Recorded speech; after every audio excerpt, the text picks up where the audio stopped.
Okay, so part 2. This is all about the characters. Okay, so my personal favorite, Mad Hatter. The Mad Hatter here is called only Hatter. And he wears a hat, but it's not the hat Alice fans are used to, because it's not the big hat with the card that says 10 and 6. It's just a hat. It's kind of like a top hat, but it's smaller.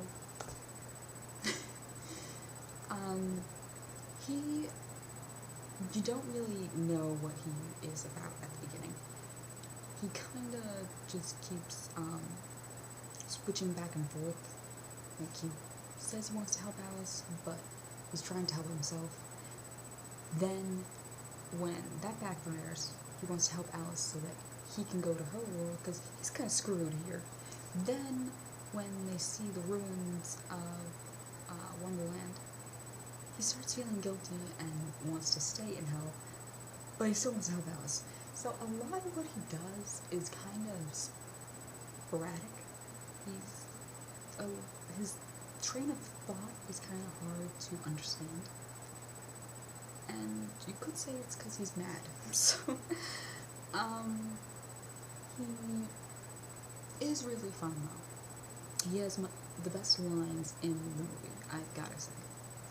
He's also that character who, let's face it, this Alice is a little stupid a lot of the time, but he is that character who goes and says, "You're being an idiot, listen to me, I know what's going on." And you just gotta kind of be like, yes, finally, a smart character. You usually will love him. Again, he's usually the one you laugh at the most. Him and the White Knight are the ones you laugh at the most in this movie. Him because he's witty, and the White Knight because he's a crazy old man. And crazy old men have the best lines because they're crazy. He does hat tricks, which is fun. He does them like throughout the movie, and they're fun to watch. He also has this like powerful right punch that he knocks people out with. Throughout the movie, you get the idea that he likes Alice, but his reasoning is not well developed. Like, you can tell he likes her. He likes her a lot. He wants to help her. You don't know why, which is one of the issues I have with the plot itself. But still, he's a great character.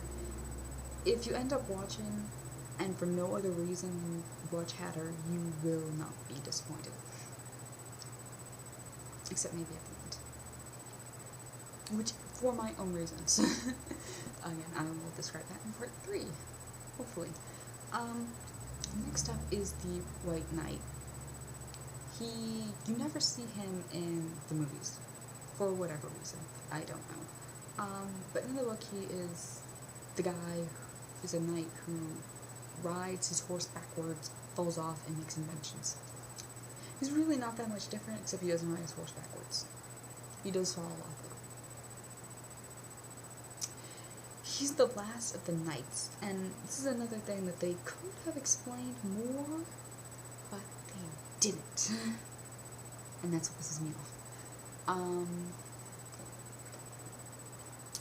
He is very zany and very just, like, he's been in this woods by himself for a very long time, so of course he's kind of crazy, and that's what you just gotta love about him. He's like that old guy, you know, and you want to adopt to be your grandpa. He's just so crazy. It's just a lot of fun. But yeah. Next up is the Queen of Hearts. You can't really go wrong with her. All you gotta do is make her a bitch, cold-hearted, and crazy.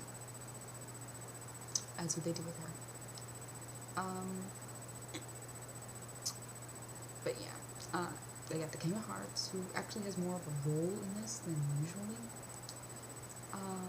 Tweedledee and Tweedledum, they are doctors. called Dr. D and Dr. Dom, who basically interrogate people with torture to get information out of them. Then there's Mad March.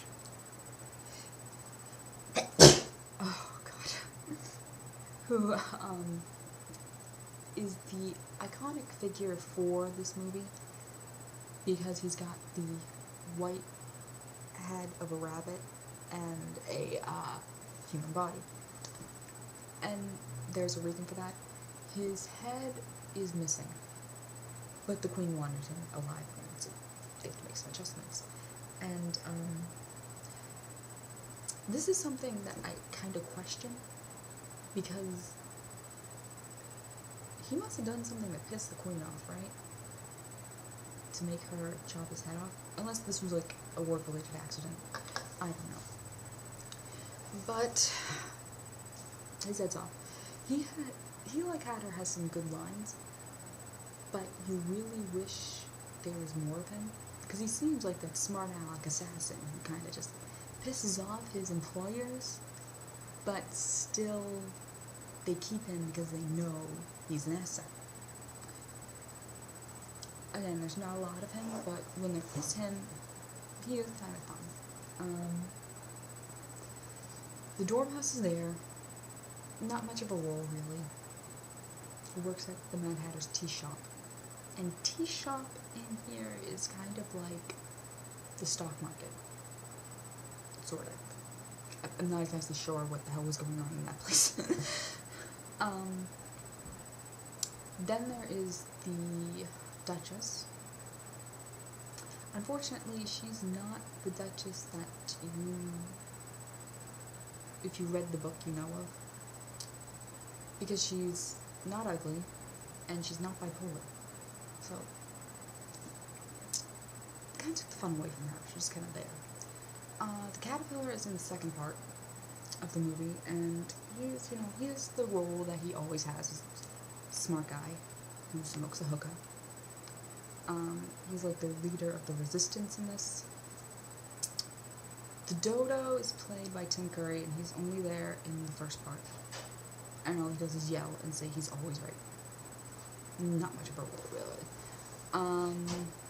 The Cheshire Cat has a 20-second role in, like, Alice's dream, and all you see is, and it's her cat, Dinah, who just kind of has a Cheshire grin at the end of her little whacked-out dream.